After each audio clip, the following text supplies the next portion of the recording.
Welcome to the Delingpole with me, James Delingpole. And I know I always say I'm excited about this week's special guest, but I really am because he's going to answer a lot of the questions I'm curious about, and a lot of you have been saying to me, please, can you get a financial expert on to help us weather the coming storms? So, Francis Hunt, welcome to the Delingpole.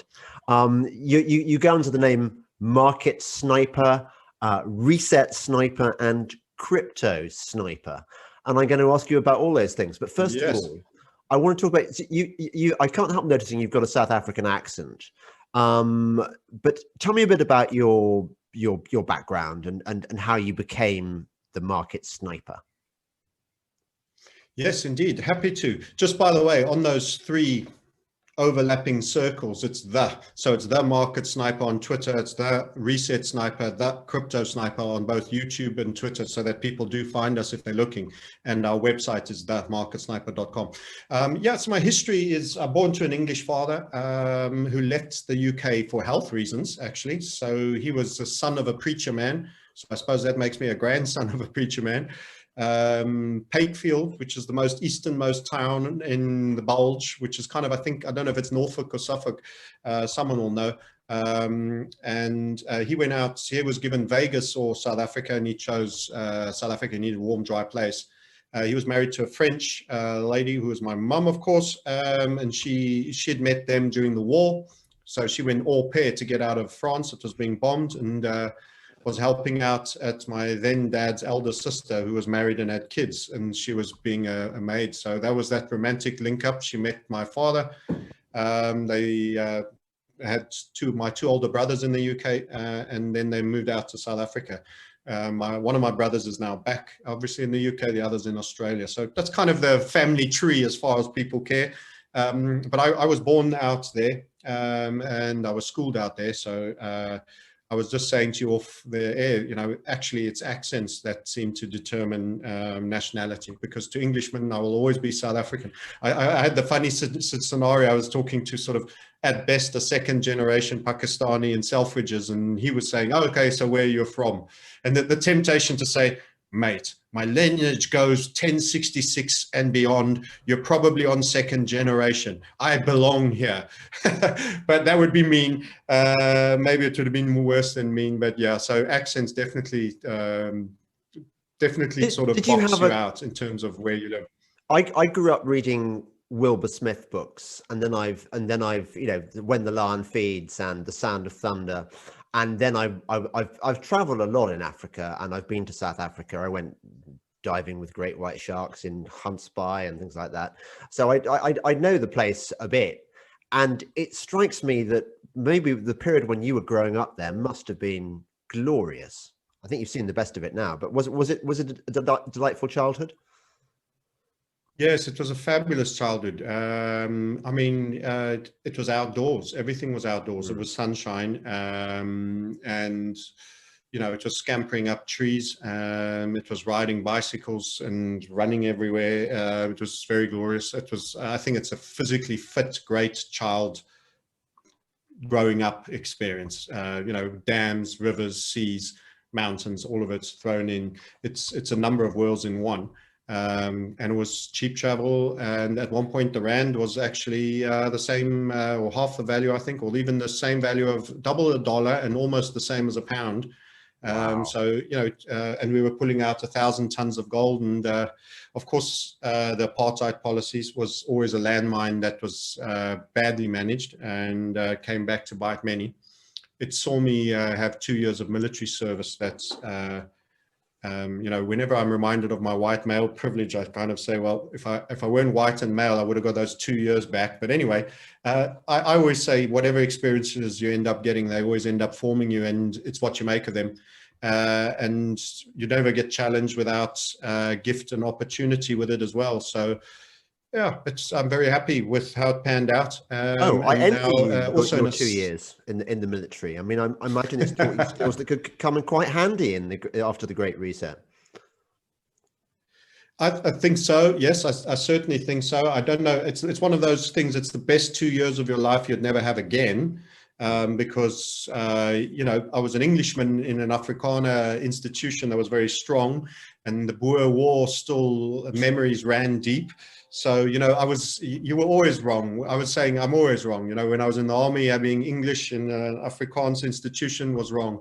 Then when I did my MBA and was looking for employment, they were all hiring only blacks, so my skin was wrong.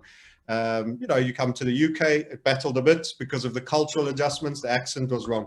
But actually, it's never like that, really. It's what you make of it. But I always get a little bit peeved when people are talking about gender and ethnicity privileges, because you don't know what other people go through when standing in their own shoes. And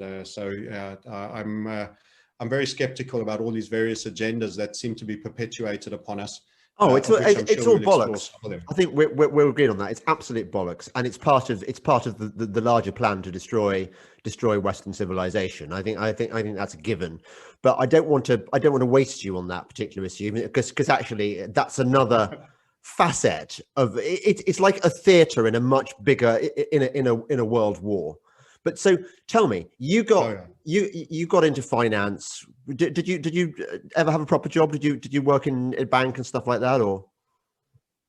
I was perpetually fired from jobs. So I had trouble. I was a late starter, very late starter. I didn't know particularly what I wanted to do. I love markets and speculating, but at the time it wasn't clear that was a job. I listened to how did the financial side start for me? I'd sort of listened to my mum and dad looking at the newspaper on mutual stocks, and that was during the 80s boom.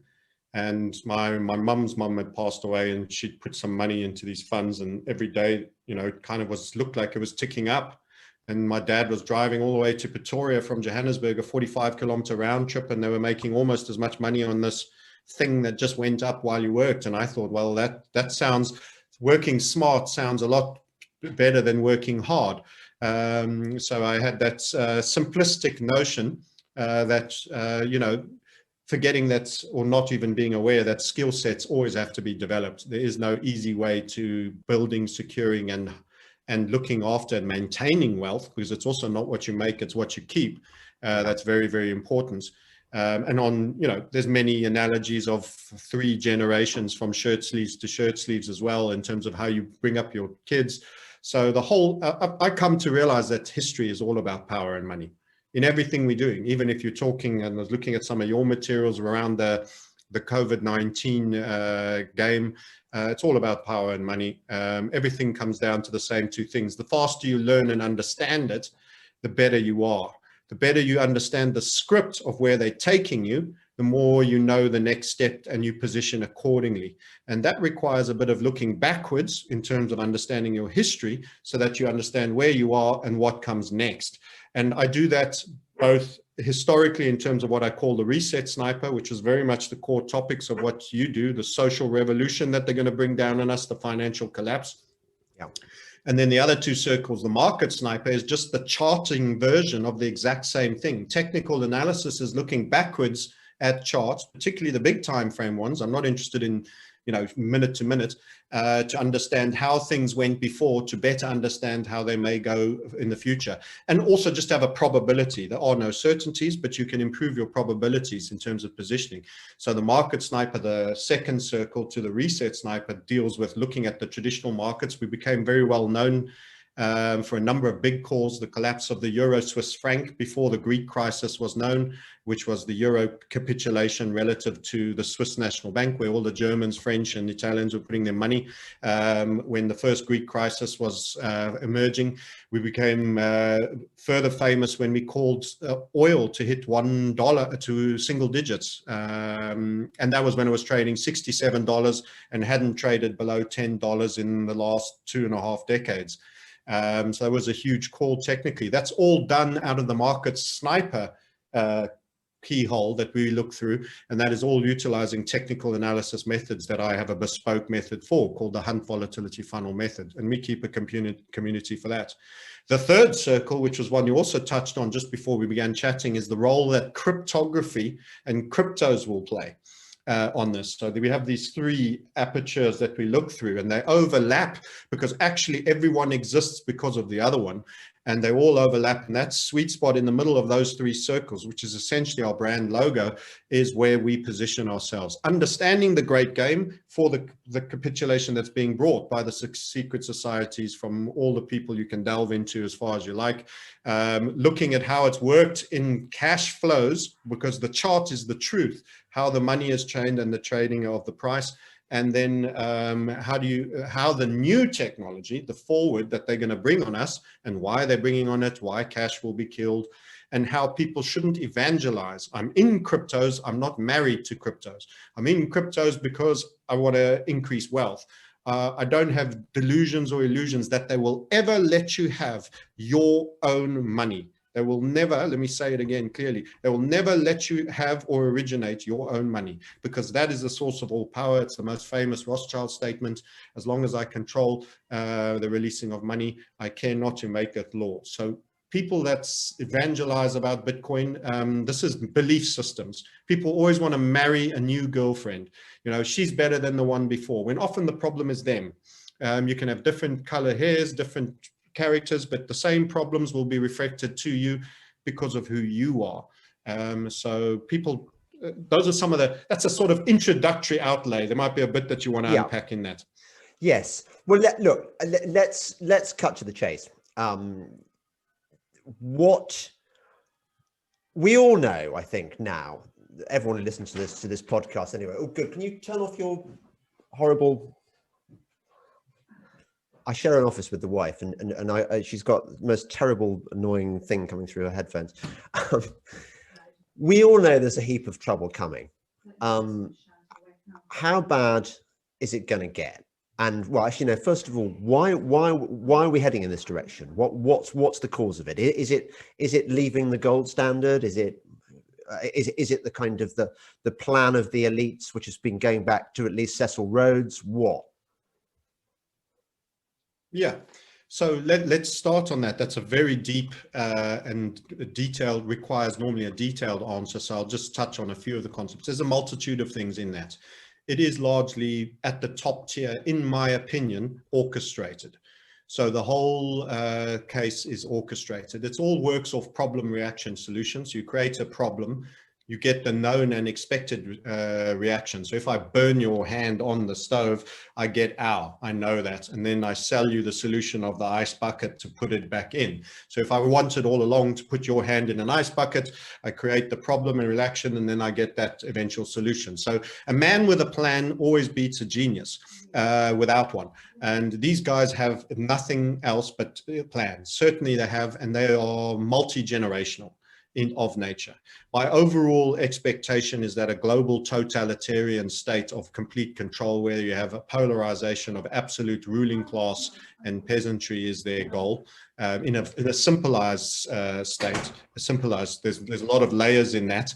I think technology and robotics have reached a point that they no longer feel, I mean, the peasantry being us, we were labor. And in the components of moving things forwards, you had labor, you have an entrepreneur, and you have capital.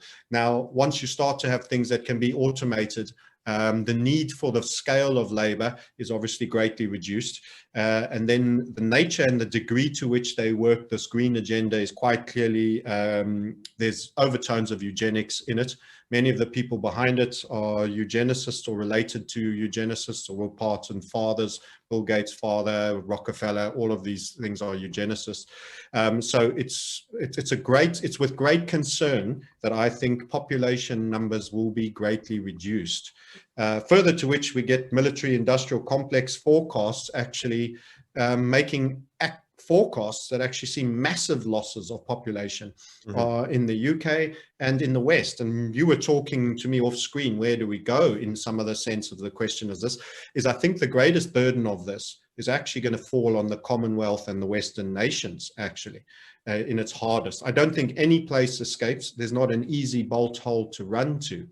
But the Russians had their Bolshevik obliteration of great scale. And funny enough, the forecast on their population was not reduced. It actually was lightly increased. So you might find me in Crimea one of these days, because at least it's sunny there as a South African. And I might rate my chances a little better to survive. My Russian doesn't go much beyond Privyet and Как дела, but I'm sure if necessity may see my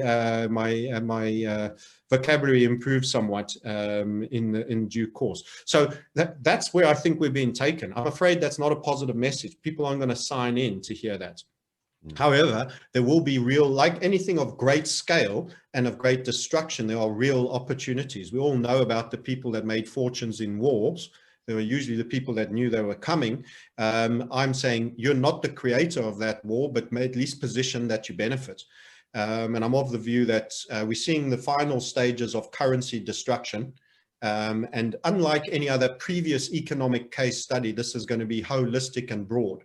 In other words, we're all lepers in a leper colony now, where previously, if we discussed Zimbabweification and the collapse of their currency, it was relative to other currencies that were relatively safe. So if you could have got resources out of Zimbabwe, you could have put money in dollars, you could have put assets that were movable out of the country. This situation, this will be the first globalized financial reset, cross-currency, cross-debt, which is a massive driver. I've just finished a debt discussion about how interest rates are going to be getting away from the central bankers in what is an inflation element now showing. So there's quite a lot in there already, and I can delve in greater detail wherever you choose.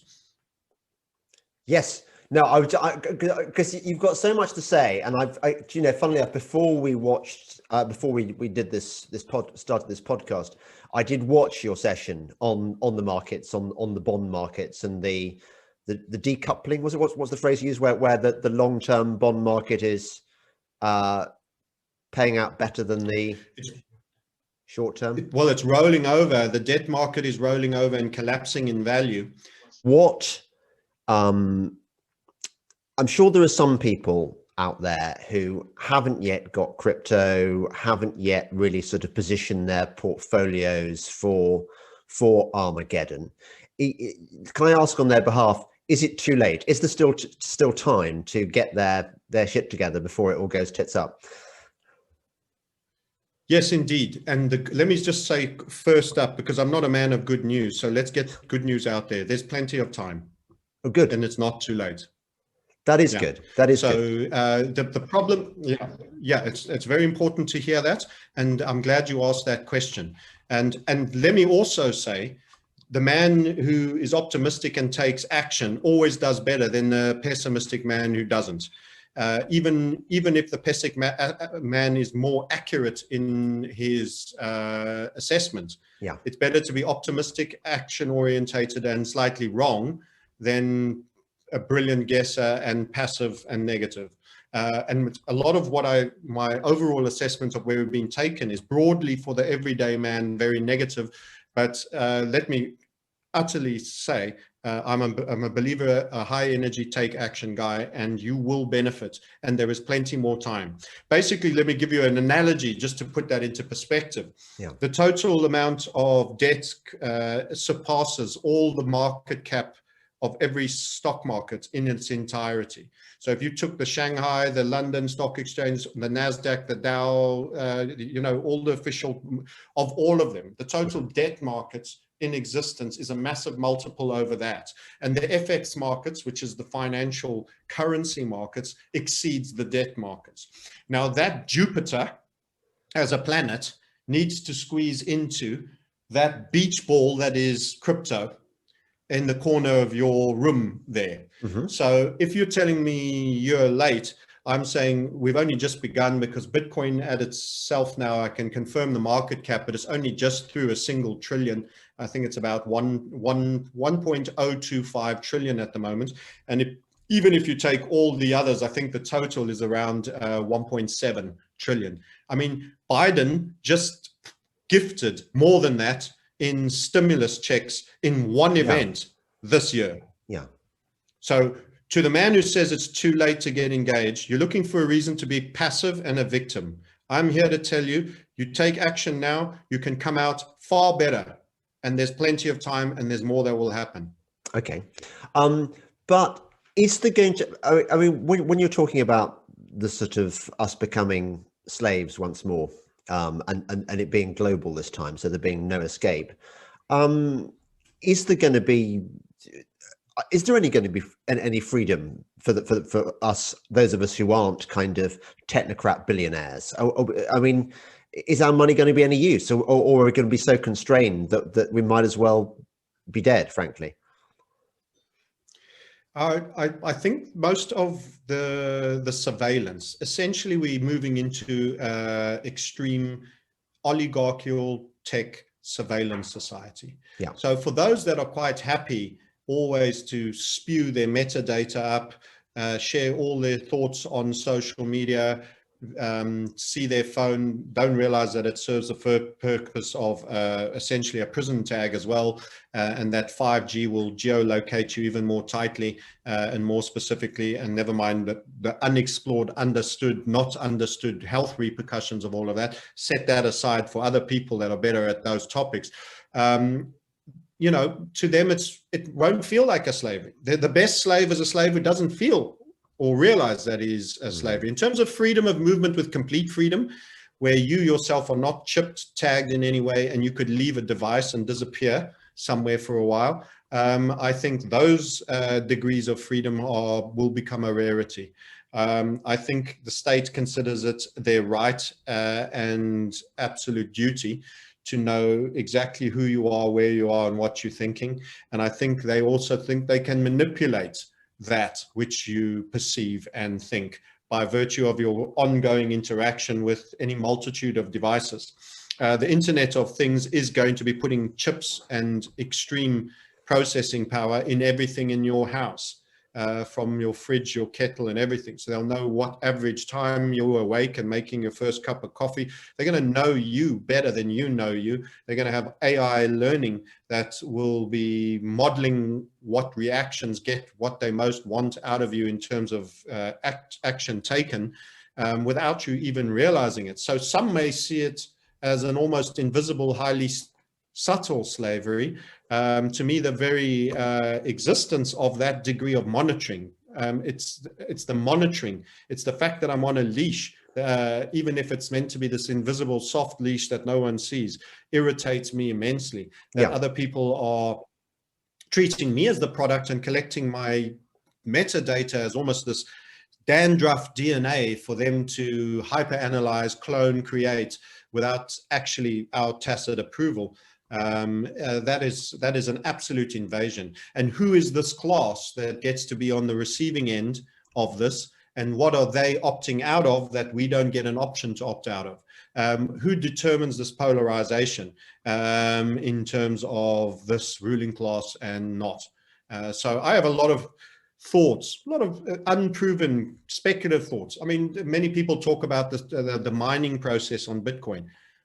It's a certain kind of chip, but are we really just giving a whole bunch of computers meaningless and complicated algorithms to solve, or is that processing power being weaponized in some way in terms of providing AI resources to the technocracy? I don't know, maybe not. Maybe people say, no, it's not possible. It only does that kind of work. It's an ASIC chip. Who knows? But it would be pretty ingenious to have people funding and giving them tokens that go up in value that you create a cycle, and they actually crowdsource and create the brain that ends up managing them and the AI. And I wouldn't put it past the ruling classes, if that's what they are, to have many an interesting scheme where we are part and parcel contributing towards our own slavery. And my big message is, don't contribute to your own slavery, build wealth and see this through. So we are a reset sniper community with a specific purpose of coming out of this process as free as humanly possible and as wealthy as humanly possible, because no doubt resources will still help buy you some privileges that might have once been rights that others may not be able to afford. And it's going to be a great leveling, I fear. There's the middle class is to be hollowed out. This is communism globally. So this is the Bolshevik dream. And the way they create it is first they create thesis, antithesis, and then they get the synthesis. That is the global. And we are at it. It was capitalism versus communism. And then they plagiarized and spoiled the purity of the capitalism and now say capitalism is failing. We've got this Marxist ascendancy that is essentially came out of Bolshevism, led to the murder of at least 20 million Russians. It was largely Orthodox Christians that were wholesale slaughtered by the likes of Lenin, Trotsky, and a variety of people types. And I fear that we have a global version of that. But I think it's going to be harder on the societies that haven't yet had Mark I. And that's why we were discussing almost Russia or Crimea might be a safer place, because they don't have these huge losses of population being forecast by these military industrial complex forecasters that are actually forecasting wholesale losses of population in America and in Europe. And I'm saying, what makes a man say 200 million people will no longer exist in America? Where have they all gone? Question for a friend. Who knows? But I don't like it. And at the same time, we have people saving us. And there's great sayings about, beware the man who wants to save the world, he seeks to rule the world.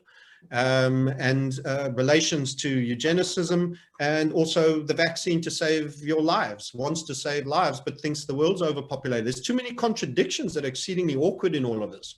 So I think just staying alive will be quite an outcome. So this is why I won't necessarily be a bundle of joy. Staying alive will be a good outcome, and doing so with some resources and wealth will be an exceptional outcome, and that's our goal. Yes, I can see you can take care of the latter bit. I think it's going to be harder for you to give people advice on it, because it's ultimately going to be a matter of luck, isn't it? What jurisdiction you're in, what kind of craziness breaks out, how long it's going to last. I mean, okay, so Weimar, how long did Weimar last, for example? Well, and Weimar didn't end well either, did it? It went. We then moved into Nazi Germany. So you know, I mean, how long is the bad period going to be? Well, there's so many different ways of looking at that. I mean, there's people that'll look at it biblically and say, well, there's the 7 years.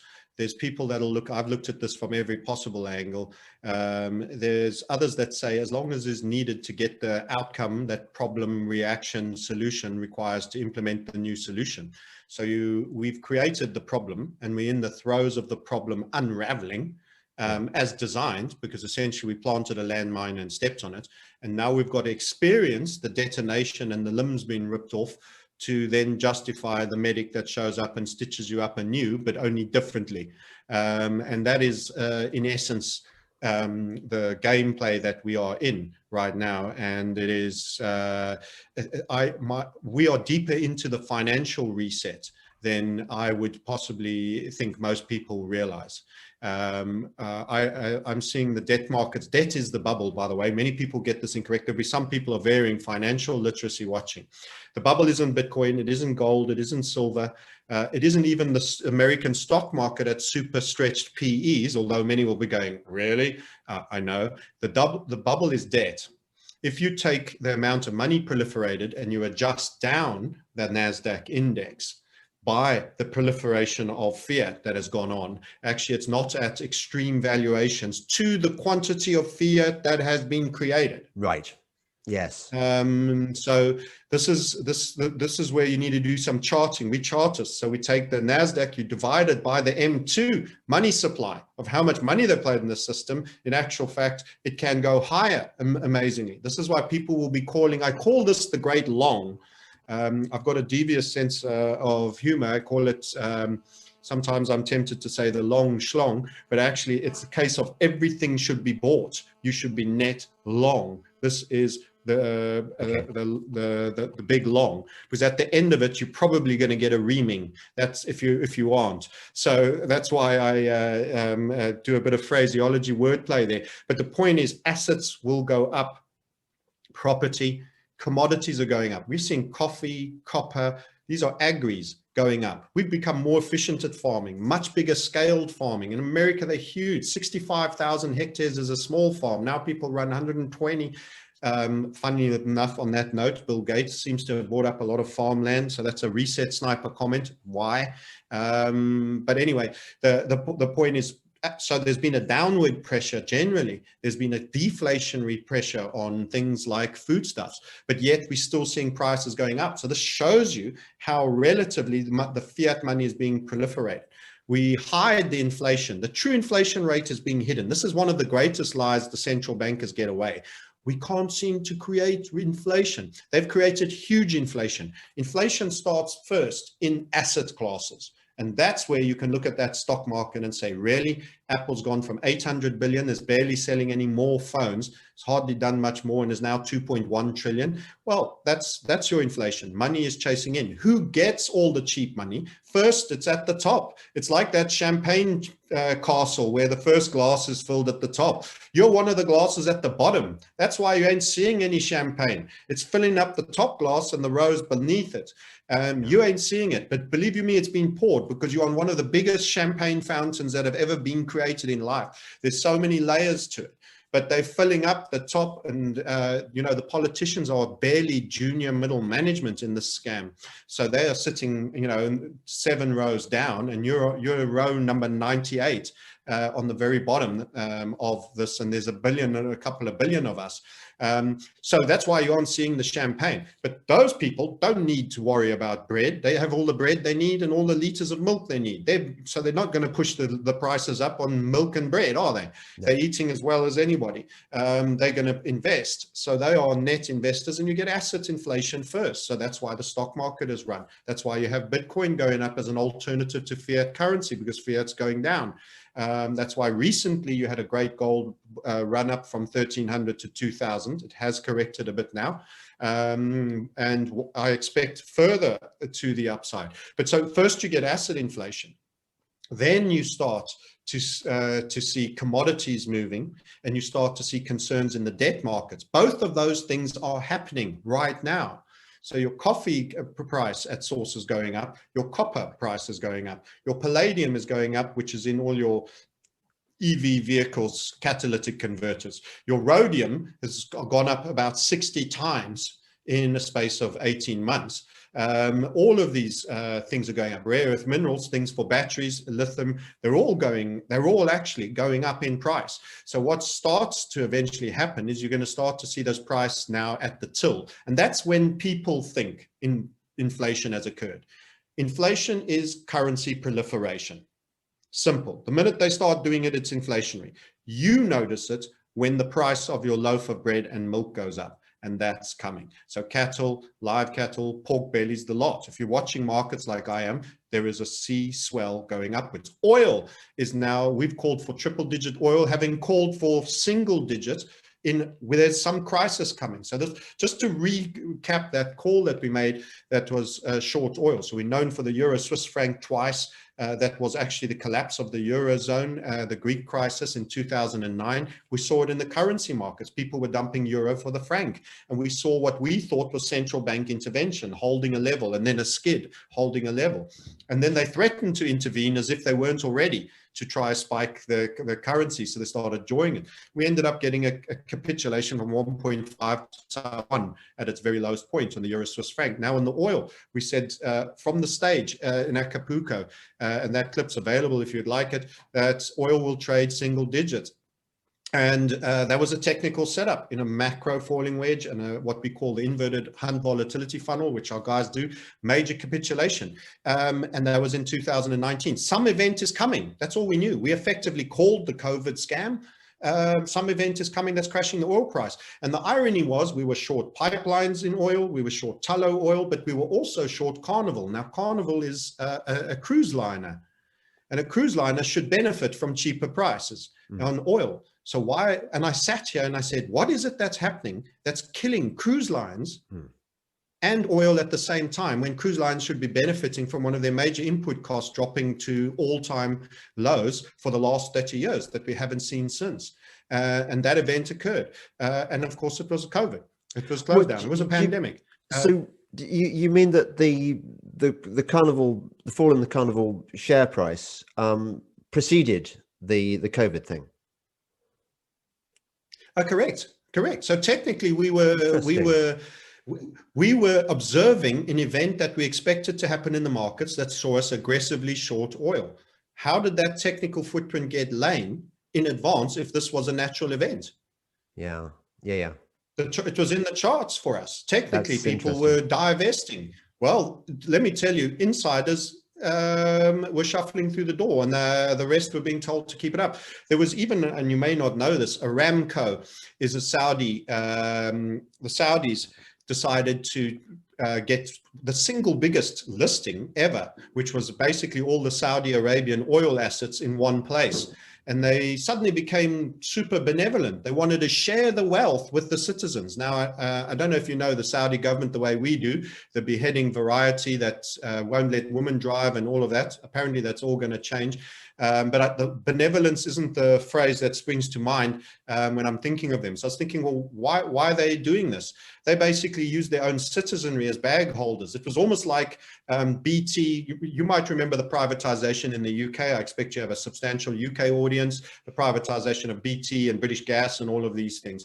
Yeah. It was the equivalent of that, only one mega company in oil. Yeah. And we said, this is a patsy stuffing. It's going to dip. They're unloading their own wealth, getting liquid and passing this on to their citizenry. So they've ridden the escalator up and they're handing the ticket to the escalator down to other people to take the punch for them. They've probably been buying it up. So all these events were coinciding. So I come with my reset sniper, knowing who the Saudis are, their relationship with America, the petrodollar, and their relationship with Israel, which is not as frenemy. It's far more friend than enemy. In fact, they're related at the top.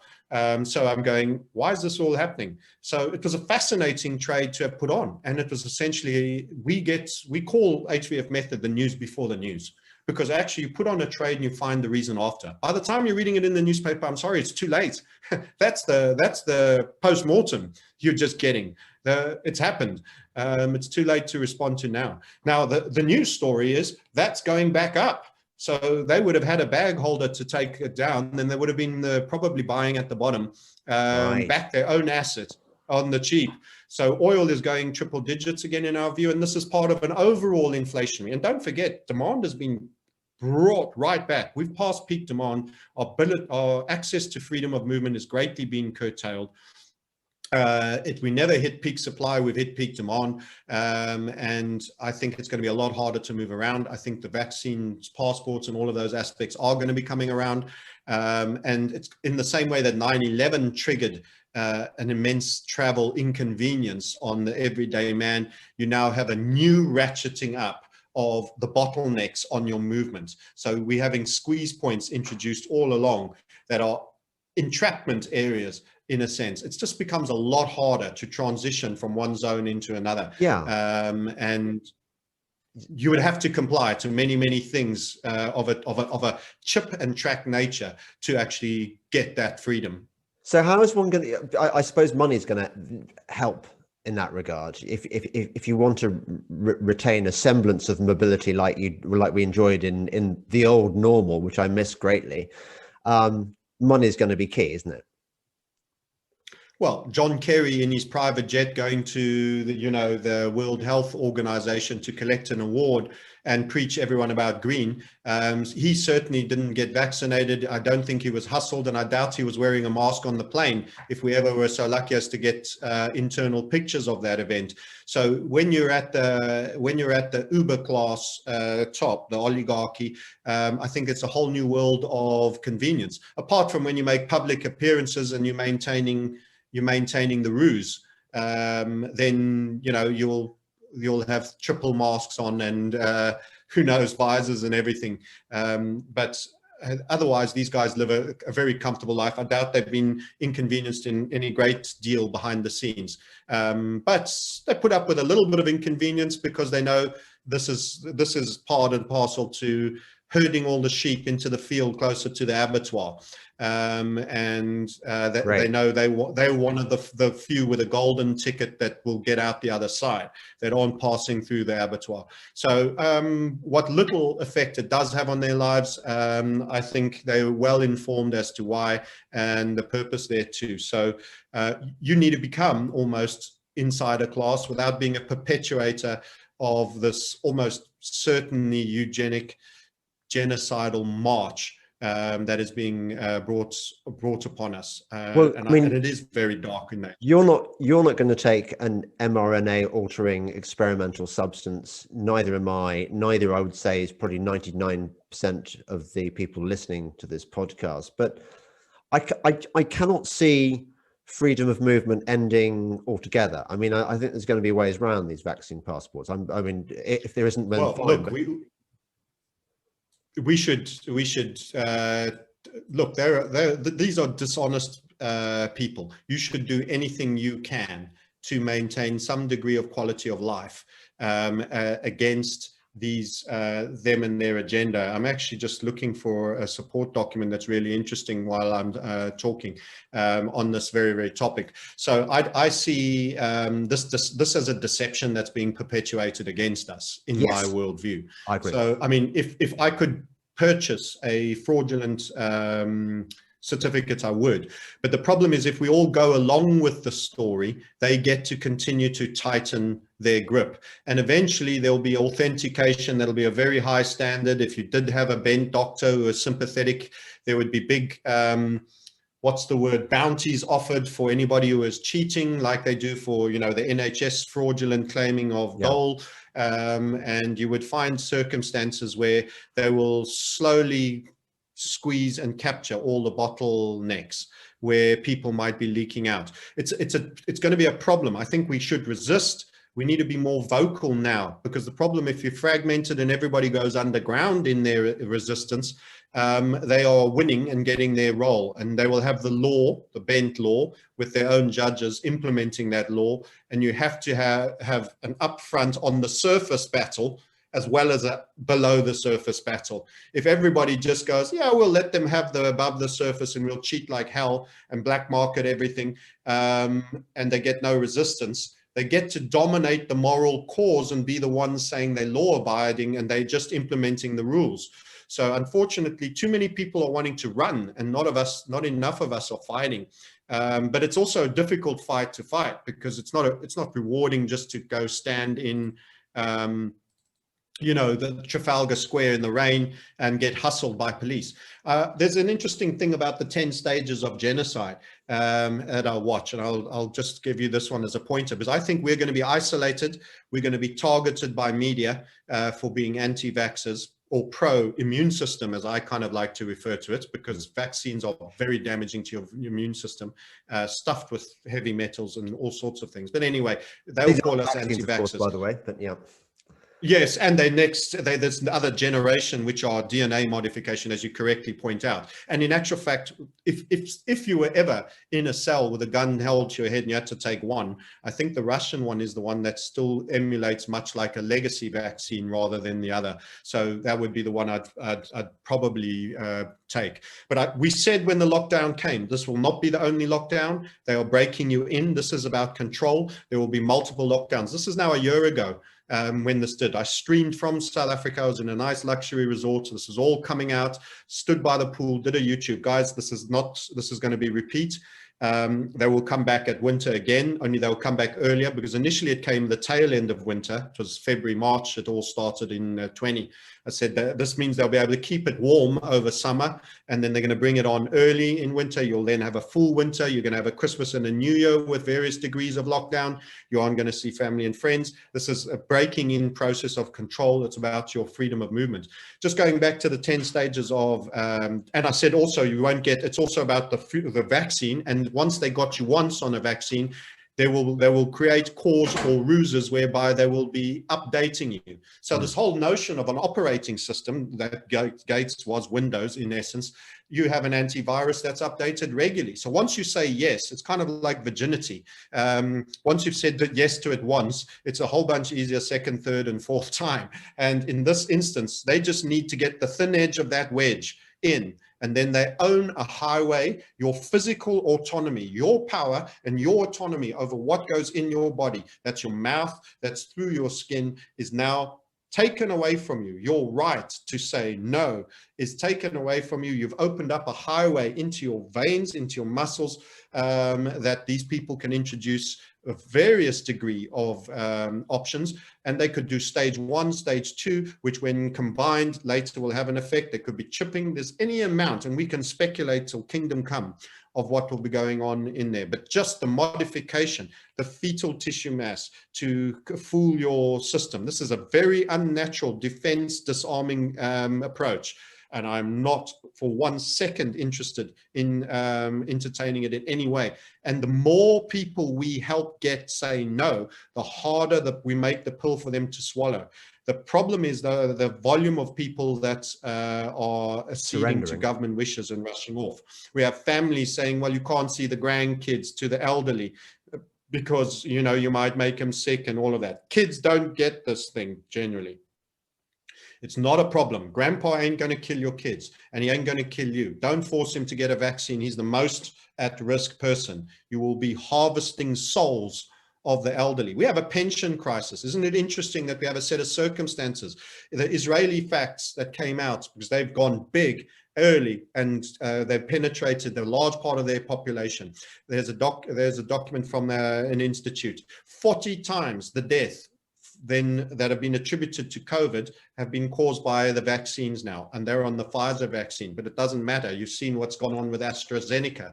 40x the number of people that are alleged to have died of COVID registered in Israel since the vaccine. 40 times have died of that age group category that was deemed elderly. And I can't tell you which range it was, but it probably 65 to 85. I don't know. This is going to depress my dad. That is a harvester.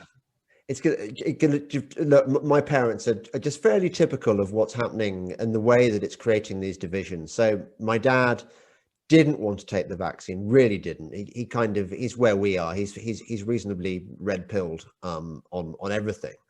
And yet peer group pressure, you know, people have been giving oldies a really hard time if their friends won't talk to them. They worry about, they think things like, well, okay, I've maybe got 5 more years left. I want to be able to go on my holiday to Tenerife or whatever.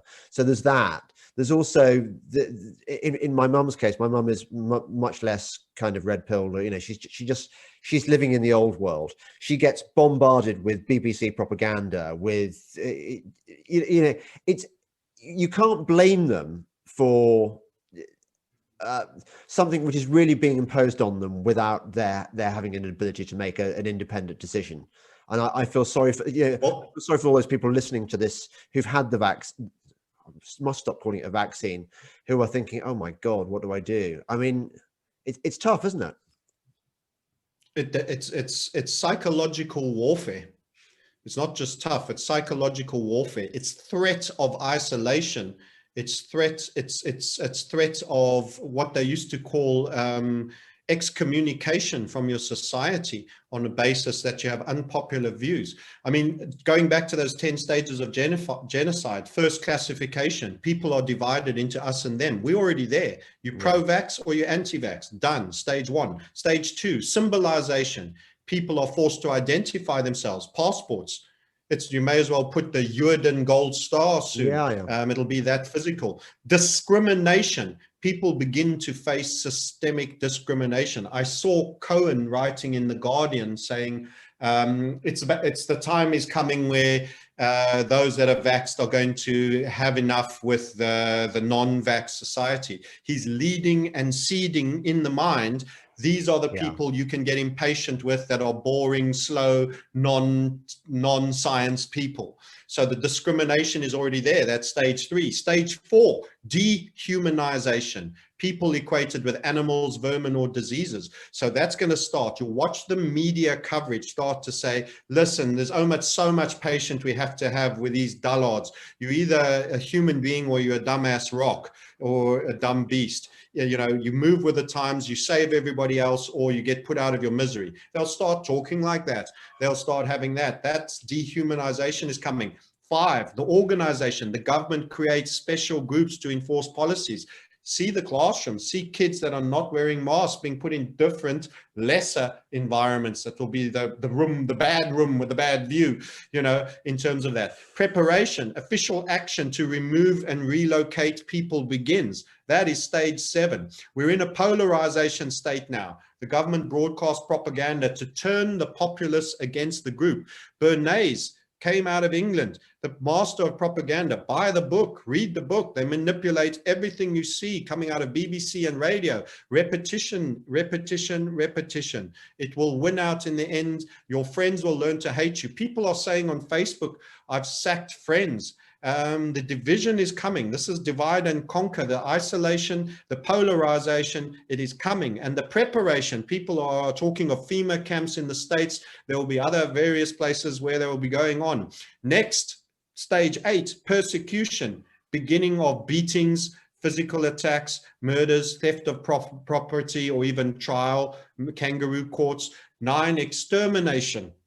That's where you're put there and you're lower than life and they see you off. That's extermination. And the final stage is denial. The government denies any form of crime. They had it coming. They were a threat to the rest of us. You know, it's survive or thrive or die. And they died by choice of their own, you know. So it's kind of justification for isolating. This is the 10 stages of genocide. You know, I can give you this thing. I can identify where we're at. These are processes. You've been put in a grid. We're being processed through stages right here and right now. And they are going to lean on your will. And you will see people that you thought were strong wilt and accede because they can't take the pressure. Because every day you wake up to the same pressure, only more. Every day you wake up to the same. And some of those people listening to this will think, damn, maybe I should cross over now. No, you shouldn't, because you're taking a life or death decision. Your life won't be the same. Your life won't be the same once they get in you. You know, there's people that have discussed even the spirit gene that goes through the pineal gland. The interaction with the DNA is almost going to leave you a euthanized, happy-pilled, propertyless robot clone, much like the World Economics Forum of, I'm so happy and I own nothing. You know, my possessions don't dictate to me. Well, good luck. The other half of that story is someone's taken all your stuff. Who they and who got to decide? And where's all your stuff and what have they done with it? Francis, I think we've depressed people enough. We need now to give people a glimmer of hope. And I think one of them is, okay, can I ask you a question about cryptos? So I've, my sort of crypto friends are divided on Bitcoin and Ethereum versus Ripple XRP, and they describe Bitcoin as the cabal coin, the kind of the bad guys kind of own it, and that XRP is somehow the white hat coin. Do you have a view on that at all?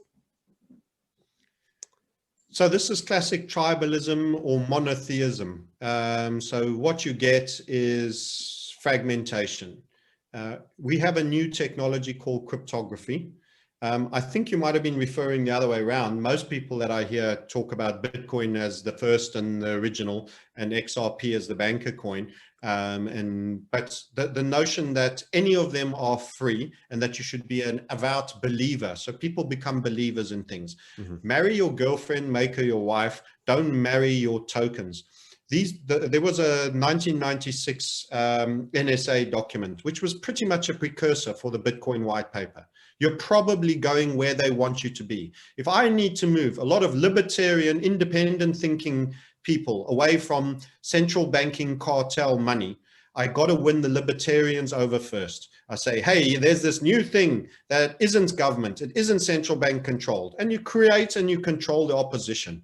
The blockchain is not private. This notion that people are buying AK-47s and all of this, all the dark, they were doing that in cash for millennium, in gold coins, silver coins, and nowadays in cash. HSBC was caught laundering an entire Mexican fast and furious drug cartel through the banking system with cash. You didn't need crypto to be a gangster and to launder money. So first of all, the blockchain saves everything. It saves everything. It's open source banking. Why would you want that? Unless you're in a privacy coin like Monero and other privacy coins, where actually, so the blockchain is like, I give you a £50 note, and I wrote, Francis gives it to James for the purpose of buying mushrooms or cocaine, and that stays on that note. You pass that note to the vegetable store man, and he says, well, there's been some dark activities on this. I don't actually want that. That's fungibility. If I took a hit out and paid someone on the dark web to murder somebody, that actually would be effectively captured as the transaction. Maybe not what the eventuality was, but whatever invoices, it's kept, it's stored. So you actually have the trace and the history of everything. Cash is fungible because someone might have done something very innocuously evil with it, and it can come to me and I can do something good with it. In other words, money itself is not the point of evil or the goodness in something. But blockchain will store it all. Just store it all. So how's it secretive? It's not secretive. You can go see, you can track the wallets. People know where all the big wallets are, and they see when big wallets are moving Bitcoin between each other. And they say, whoops, that's going to be a selling signal. Someone's just moved X amount from a wallet into an exchange. He's probably, going to dump it. So it's open source banking. And then these guys have AI and quantum computing and a blockchain storing every banking element. How on earth is that not serving the government? This is their dream. And then they have the newspaper and the BBC and the Bloomberg and all of that saying, yes, nefarious deeds on Bitcoin buying drugs. They want you in there. They want you thinking, yeah, I'm being edgy and I'm getting a little bit of safety and security for doing what I do. So they control the opposition. They make it sound like it's something evil. You get Lagarde and the Yellen saying it's inefficient because of the heating and that it creates. Banking is inefficient. Banking is inefficient. Banking takes 3 days to move money from one place to another. This is instantaneous. The power that banks consume in everything they do, lights, buildings, everything is way more than mining. So there's a lot of FUD and misinformation on that. Are you saying, Francis, that all the kind of negative publicity I read in the newspapers about Bitcoin and also the rumors about how they're going to close it down and make it illegal and stuff, is this all basically the marketing strategy designed to get sort of edgy people like you and me on board with the program? Is that right? They already have the edgiest people on board. They've created something which is moving up more than anything in the stock market, with the possible exception of Tesla. So people want to make money. They only live for the moment, and we want to make money. We're not concerned about our freedoms. We make the money, and we hope for the best with who the real orchestrators of the great game are. But the truth of the matter is, none of it. But it's designed to kill cash in the long run, and it will. And right. It's designed to have many flavors of crypto, and some will tell you that that's the government one and that's this. Blockchain, which it runs on, is in essence a lifetime ledger of all transactions. Right. If you wish to do your banking online open source for everyone to see, go ahead and do that. Everything that gets paid, and they can inquire, they can raise queries. Who knows, in 4 or 5 years' time, the auditor and the receiver will have blockchain analysts, and they'll be saying, you received X Bitcoin on such a date. What was that for? We don't remember seeing something on your tax return for any income. Was it proof that it was a gift, etc., etc., etc. It's permanent ledger. So people shouldn't evangelize about it. Okay, evangelize maybe about a privacy coin. Well, they're going to have a good go at hacking that, and they might not go up as much at the moment. They want everybody to chase in. The early adopters, they're taking you through the normal curve, early adoption, and that's what's bringing people in, and you're making money doing it.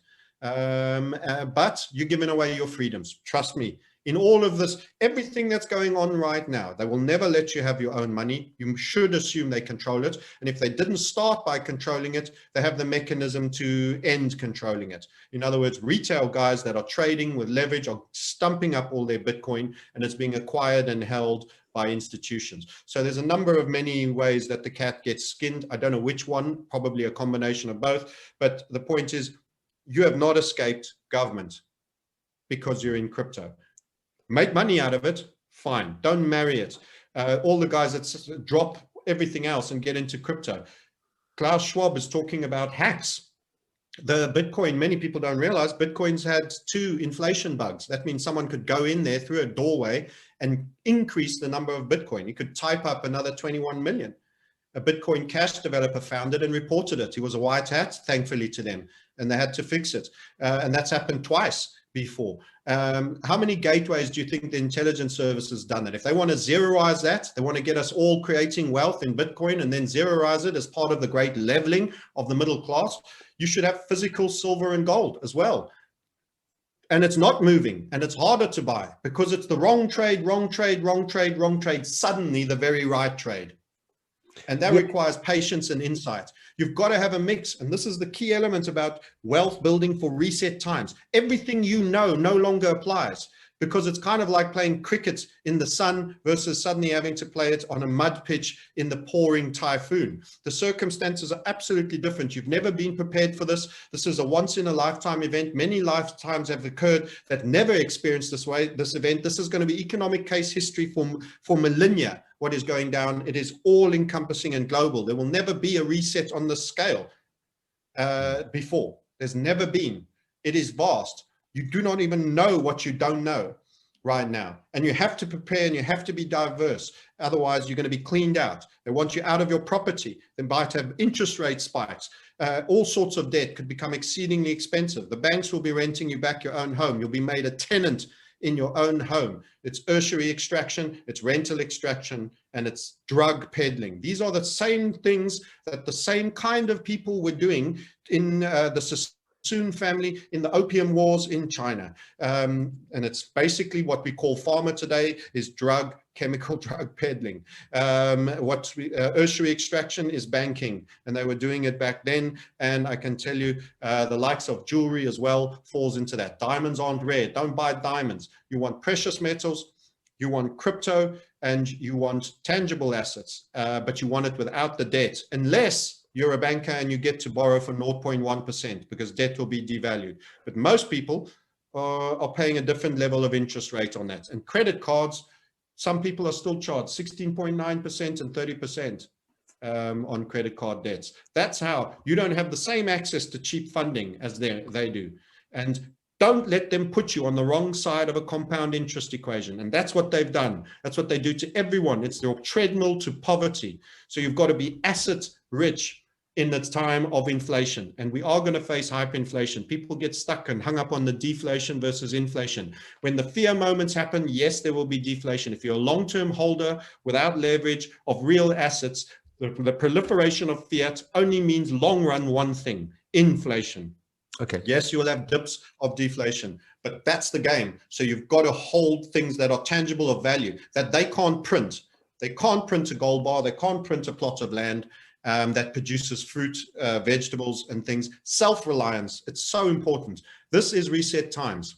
Yeah, I get that. I suppose the one thing that would be good in a period of hyperinflation would be if you could have a fixed rate mortgage at a much at a low interest rate, relatively low interest rate. That's what I do say, but let me just warn you of a couple of things. The banks have Terminator, sundowner type clauses that in exceptional circumstances and force majeure and everything else for weaseling out. You are dealing with weasels. You are dealing with deceivers. You must know thy enemy. You are dealing in a game of deception, many, many multiple layers of deception, most of which you've yet to fathom. So a fixed is better than a variable. You may get longer protection. Do not doubt that they might try something of a legal nature. The best thing is make sure you have no debt. For those that already have mortgages and they're pretty high, get it fixed and have a lawyer look at all the clauses and say, what circumstances could these guys trigger? It was very interesting to see the terms to declare the whole thing a pandemic, how the criteria was stipulated and then the World Health Organization then declared it a pandemic. There will be a similar phraseology of some form of force majeure to get out of even the fixed rate. Maybe you'll get a couple more years of protection or months, who knows? I'm saying to you, we're going to see times. The problem for the solution they aim to bring needs to be huge for the reaction that it's going to cause. And I'm afraid it's going to be a polarization of wealth. Most people are not equipped for what's coming at them. be a wealthy slave at least, because you'll be able to buy options. You'll be able to buy yourself opportunities and options, and maybe some useful things on the black market, because black market prices are going to exceed real prices. I even predict once a lot of people chase into silver and gold, they might go back to making it illegal. It'll become contraband eventually to own petrol. You want to own everything they don't want you to own. It shows up the proliferation game. The canary in the gold mine still is, and it's proven for 3,000 years, silver and gold.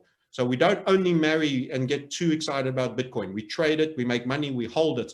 But I look at it as if it could be zeroized at any point. And I make sure I have physical things that I can touch. Can Bitcoin be zeroized at any point?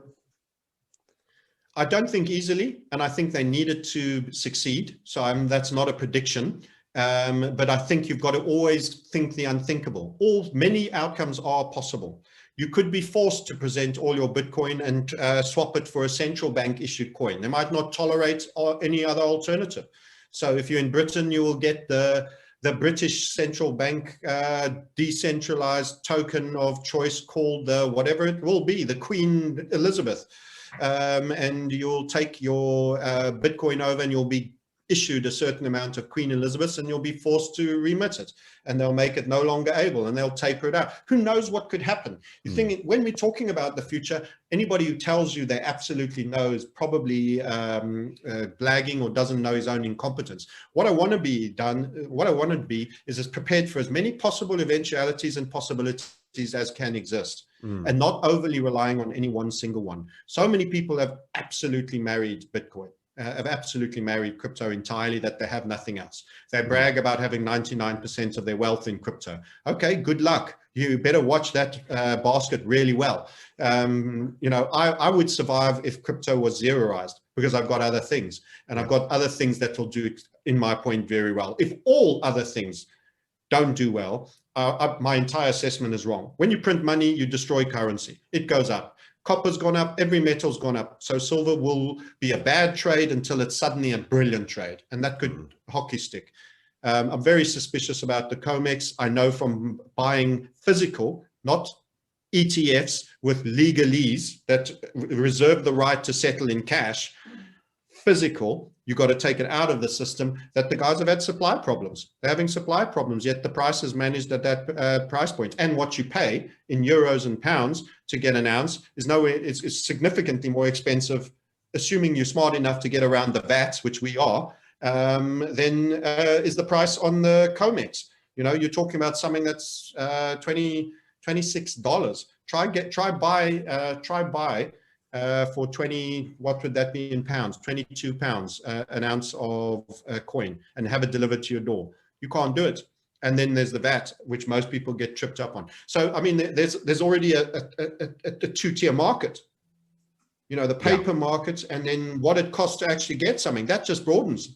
It already exists. It's forking already.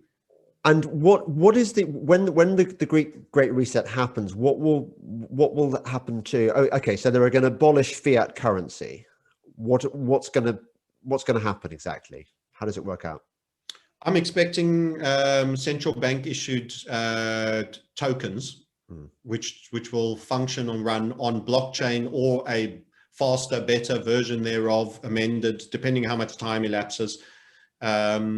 I'm expecting UBI as our pensions are all broken, basically, because they've all heavily invested in government debt, which I suspect will be exceedingly poor performer if it's not zeroized, or if we don't have a debt jubilee. So you might have debt jubilee or zeroized. To all the British that are viewers, and anybody else for that matter, you'll probably have a pension, and it's probably reamed to the hilt with government debt. You need to get control over that and exit it. You have self-invested personal pensions in the UK. Yeah. You can then purchase other assets like equities, which will actually hold some value in an inflationary environment. They'll go up, but the question is, will they go up the amount that the currencies pay? And if you choose them well, they will go relatively up, as well as holding value go up. And as a purpose, that will serve you a lot better. You don't want to be holding government debt. So as debt fails, pensions fail. As pensions fail, they say the whole financial system. So we'll have the social revolution, a financial revolution. So much will be going on and being implemented simultaneously. Everyone will be confused. It'll be like Rumsfeld's shock and awe on the Iraqis. It's just bombs blowing up everywhere. So this is a huge problem. And then no one will be able to analyze clearly. And the narrative will be moving very fast so that you don't get to look back. You know, you don't get to look back at the Twin Towers and say, how did all of that building disappear into dust? You're only asking that question 10 years later when you've had some time to think. So in the same way, this is going to be such a rolling narrative that most of it will be done by the time you realize all that has been put on you in terms of the straitjackets that will bind. So you've got to be prepared before. Otherwise, you're just going to be bedazzled and baffled by just a rolling narrative, which will be too fast for you to realize all the multitude of deceptions that will be perpetuated against you. So this truly requires preparation. This truly requires modeling, scenario modeling cost, thinking how they do, reading your history and knowing what they've done in previous events, and then setting about to have the perfect plan. And the perfect plan is a home with a fair amount of land, staying away from urban areas, staying away from heavily policed areas. The police is now the enemy. The police is weapon of state. If you're a cop and you're watching this, you need to think like a libertarian. You're paid by the citizens. How badly you can't take the Nuremberg cause. If there's ever a truth and reconciliation court, you can't just say, I was following orders. If it isn't right, you don't do it. But most people will just do what they're told. Why? Because it's their job and they get paid. So they'll continue to do what they do. And for a while it'll work. And if the people win that are orchestrating the scam, as many people will expect them to, the police will face no censure, just like the Israeli Defense Force faces no censure for what they do to Palestinians. So the whole concept is you need remoteness, you need land, you want self-sufficiency, you want self-sufficiency power, you want to collect your own water, you want to collect your own grid. If you have a need for internet, you almost need a bunker internet room with a VPN and a variety of security techniques, and you switch it off and you unplug it and you use it only when you need it, and then you live off grid. It's time to go back to basics. You've got to grow your own food. You probably want chickens. You want to have a friend who has chickens if you don't. Then you get fresh eggs. You want community. It's time to get local again. You've got to know your own farmer, support your own farmer. Screw these oligarchs, these supermarkets that have squeezed the supply chain. There's going to be supply chain system downs. You're going to go through what the communists went through, the Russians that had the Bolsheviks exert over them. You'll have a black market where the real price will happen. They're going to bring in price controls in the name of saving the people on the supply shortages that they themselves will have controlled. And of course, black markets will own. They'll probably be running the black markets as well, whilst policing them and closing them down. You'll be forced to pay much more for things. There's real revolution being planned. And then they'll fix this whole mess and we'll have this whole new thing that they've already pre-packed and is ready to go. And is shrink wrapped in plastic, and they just need to pull the ribbon and open your Christmas present, and there it is. There's your pile of turd new world system for you to wallow in like a pig. And I'm saying to you, you better be very, very aware of what's coming. And the best way is preparation, modeling, and doing some of the things that I'm suggesting. And our community is dedicated to that. Trading, building wealth, getting all the equipment. Radio will be your friend. Get off the broadband, get the dumb phones, all sorts of things. There's too much to discuss in a single hour. It is serious to the extent we haven't lived through a war. The boomers have lived a privileged existence, and the follow-up generation have lived a privileged existence. We've never lived through a world war. We've never seen. My mother walked the streets to get begging for food from neighbors when the house was bombed. And she was just a 9-year-old. She was stopped by a German patrol after a curfew, because she had to go out at night and they had no damn food, and they let her go because she was a kid. This is, you haven't seen anything. Your imagination hasn't begun to fathom this is an end of cycle. This is the depression of America for the entire world, with a world war possibly thrown in, but a war that's the overruling classes on the citizens. People still thinking in nation states. China's our enemy, Russia's our enemy. Forget the nation state framing. That's how you're meant to think. That's how they create the boogeyman and the good guy, and then they synthesize and anti-synthesize and get you to go where they want you to go. They did this. You're going to be sold some horse shit about Korea, Russia or China hacking all our banks, and that's where all our money's gone, and they did it to you. And now our financial system's busted because of them, and that's awful, and we couldn't have helped it, and we were doing our best, but this new technology allowed them to use a quantum computer that did it, and now we need a new financial system. But don't worry, we remembered how much you owe us. You still owe us that, but all your positive balances somehow got zeroed. It was very malicious. We intend to punish them. We're going to send the army. Don't worry. But in the meantime, now you need UBI, and the government will be provider. It's the end. It's government as provider. It's dependency on state. This is Bolshevik technocratic communism that is being forced on you by an oligarchy of corporations. You have one world retailer in Amazon. How do we allow these monopolies to get so goddamn big? You have Google running Android on your device, running search and owning YouTube, the second biggest search engine, telling you what you can and can't say and censoring you. How the hell did this happen? You have a social media like Facebook that also happens to be Instagram, that also happens to be WhatsApp, that has all your contacts, knows all your networks, whether you showed up with a new name, a new birth certificate. They could see from the people you're interacting that it's you and where you are. They're facially recognizing you. This is surveillance. This is absolute slave nation already. It's time to realize it. It's time to absolutely take your freedom back and recognize you're fighting a monster so big. You should give them less, and you need to prepare more. That's the story. That's where we are, James. Francis, that is the most black-pilled podcast I've ever done. But I think you're probably right. I think what you say is helpful. By the way, just before we go, where are you? I went through this period where I thought that maybe Donald Trump was going to save us, but I think I no. Was that always just an illusion? He was Listen, please understand, every politician that runs are all controlled. The losers controlled, the winners controlled. So Trump, little short history on Trump. People stick to this. We keep waiting for evangelists. We're all in Stockholm syndrome. We're all waiting for a hero to cuddle up to. That's going to be the one that saves us. This is absolute fantasia. Dispel fantasies. They didn't get to where they got because they were working for you. They got to where they got because they were working for the people who put them there. That's why they got where they got, because they're happy to do the duty of the others. Trump is evangelizing for the vaccine, goddammit. Trump ran casinos. Trump was busted. Chase Manhattan Bank, run by David Rockefeller, was chairman at the time, carried him through. His overdraft was never called in. He carried on swanning around in fancy cars with playgirls and bunnies and was allowed to operate through an entire property savings and loans crash and recession. Does your bank do that for you, James? No, that was a forepayment for things to happen. Trump got entertainment gig.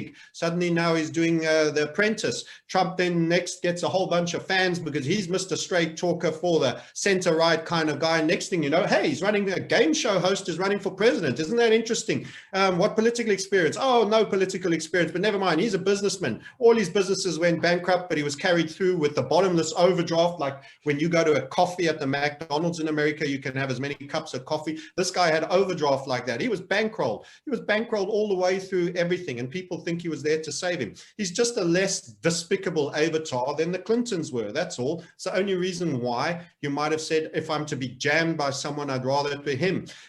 He's never working for you. He didn't get there. Presidents are elected. They are selected, not elected. All the people put on that stage all rely on money. They all sign APAC clauses that they'll never do anything that works against Israel. They'll all sign that they're anti-BDS clauses, all forms of things. This isn't freedom. This is a puppet show. This is a masquerade. You've been living a masquerade, thinking anyone that's politically elected will save you. James Corbyn won't save you. Starmer won't save you. Boris was never going to save you. People had hopes for Boris. Boris is a controlled chimp. He's doing very little. He's a buffoon. These people are all lower middle management. The decisions are being made for them. They're selling things. They're all selling vaccines. Every single one of them selling vaccines. Where's the variance of opinion? Where is the variance of opinion if any of them are free thinking? They're not there. They're not there. Tulsi Gabbard absolutely destroyed Kamala Harris, but Kamala Harris ended up vice president and Tulsi Gabbard's gone. She doesn't have a political career. Too much criticism about war and the cost of war and the damage. That's reality. Ron Paul would have been president if truth came through. He kept running. He kept running. They wanted him to stop. He kept running. He kept getting funded. He was funded by people. Ron Paul is a legit man. He's the few legit people that I've ever heard in American politics in 3 decades. I don't even think his son will qualify for that tag. He'll be pragmatic and he'll take the money. This is all getting into politics, is trying to climb the insider cartel's ladder. That means you didn't choose the Freemasonry route, or in some cases you might be both. You didn't choose the cop or the judge route. You're choosing the political route. It's just three sources, three tributaries of the same river. There is nobody working for you. People, it's a war of the ruling class over the people masses, and we lose. And we've got to do something about it, and we've got to take some defenses to at least survive. To the other side, we've got to teach our kids the history and how to position. That's the situation. Trump is not your friend. That whole QAnon was an absolute psyop. Absolute psyop. I had to tell everyone, so many Q fans, oh, but Trump's got the indictments. Hillary's going to jail. I said, okay, talk to me in a year's time. Talk to me in 2 years' time. None of those things have gone anywhere. Before he was even elected, Hillary Clinton, what nonsense. I didn't listen to it then, and I didn't listen to it now. Nobody there is batting for you. Epstein proves that there is an absolute child molestation, pedophilic class that have all dipped their toe in, and probably some other part of their anatomy to varying degrees. They're absolute perverts. They're dangerous. They're vile. They've all got blackmail material on them. And if by the time you're at the top of that table, they have to control you. You've got to have done something that they utterly control you. Otherwise, you don't get the position. And even when you're not doing a good job, little bits leak. That's how they keep reminding you who's boss. And they were all part of that. You've got to realize that the good guys are the minority at the top. They just don't exist. I'm sorry. Well, on that cheery note, Francis. By the way, the point is, James, there is a shining star. Let me just finish, and let me leave people with something a little bit uplifting. Oh, do please. The worst thing you can do is to cling to fantasies. Dispel the fantasies. Take your depression, take your happy pills when you hear what I'm saying and you accept it to be true. Man up, acknowledge it, and take positive action. The minute you start taking, look me in the eyes, I'm looking you right in the eyes. Start taking positive action, and straight away you feel better. It cures depression. Screw their pharma, don't take their pills. That was a joke. Start taking action. Start planning your places. Start doing research. Recognize that this is a game, this is a huge event, and it's a challenge. But the people that get through this challenge, the opportunity is going to be massive as well. You don't get the turmoil, the revolution without the opportunity also. There's real opportunities. I have an amazing business and an amazing community that are buzzing, but they're taking action. They're not sitting passively, and they're not slumping into Stockholm syndrome waiting for the hammer to fall. The minute you take action, you improve your quality of life. You improve the circumstances of your life. Every single one of these things, everybody watching this right now can and should be doing, and I can facilitate that. You can go to themarketsniper.com and you can talk to any of our guys about joining our community, or you can sit and wallow and cry and read the BBC and get depressed. It's like you got to exercise, you got to manage, you got to work on your mental health. This is the harshest mental challenge you're going to face, and you know what? You attack it. Otherwise, you get crushed. If you play rugby in South Africa, you got to go in hard with your head down. Otherwise, you get clattered. And I'm sorry, going in expecting to get beaten gets you hurt. It's kind of how it works. Attack, fight, protect your family. Your family won't be able to cope with some of this mentally. Don't depress them like I might be depressing some of you, but once you've gone through the depression and you've accepted the circumstances, you'll realize a lot of things were a lie. You'll understand your history a lot better, a lot of parts of your history. And now you're awake, and now you can move. And now you're not playing on a stage and not even realizing it. You actually understand the game. Guess what? You get better at predicting the future. I'm pretty good at it for someone who hasn't been there yet. And I can tell you, I teach techniques where you can do it. It's satisfying, it's gratifying, it's enriching, it's success, it's a better quality of life, and it will buy you plenty of freedoms. So you have your choice now. Slump back into Plato's cave and keep staring at the wall, and kill the guy that comes and tells you there's nothing out there to be afraid of, there's freedom, or be the guy that runs out of the cave and seizes that freedom, because it's right here and it's right now, and you can do it. And even a small step, one little thing every day, write a list and write one thing that you will achieve in a day. Straight away, you go into the next day, that one item better. It might be just to make a phone call. It might be just to visit our website and get some information. It may be just to buy a little bit of extra storage space in your existing space to have some handheld radios so that you could comms with your wife. Do you know, we're talking to a large UK audience, do you know the mobile network was taken down on 7/7?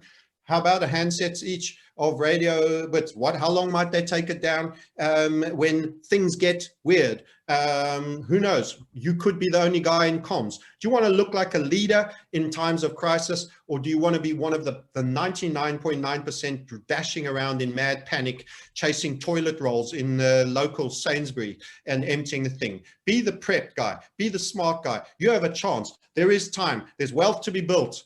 There's time for preparation. You can start doing it right now. I can help direct you. Other people can too. What are you doing and what are you waiting for? That's my message. Great. Francis, thank you. And I'm going to advertise your sites in the blurb below this, but also I should say to people, because I'm really bad at this, please support me on my Patreon and my Subscribestar. This is increasingly going to be my source of income. I'm getting the message out there to you all, and yeah, you'll find me on Patreon and Subscribestar. You can also go to my website, delingpoleworld.com, and you can find out how to support me on PayPal. Francis, thank you very much. That's really good.